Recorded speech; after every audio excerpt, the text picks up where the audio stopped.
ये शख्स इस्लाम कबूल करने के 24 घंटे बाद फौत हो गए। एंथोनी बर्मिंघम की एक सुपरमार्केट में कई सालों तक काम करते रहे। उनका कोई ख़ानदान नहीं था, लेकिन सुपरमार्केट का मुस्लिम स्टाफ उनका ख़ानदान बन गया। बअफ़सोस उन्हें कैंसर की तशख़ीस हुई और अस्पताल में दाखिल कर दिया गया। एंथोनी ने कहा कि वो चाहते हैं कि उनका जनाजा चर्च में नहीं बल्कि मस्जिद में हो। चुनांचे उन्होंने कलिमा शहादत पढ़ा और इस्लाम कबूल कर लिया।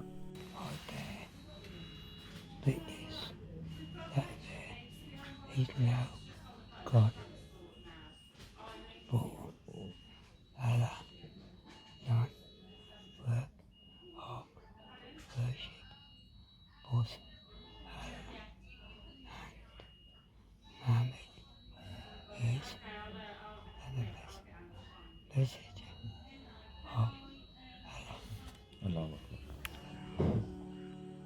24 घंटे बाद जुमा के दिन उनका इंतकाल हो गया।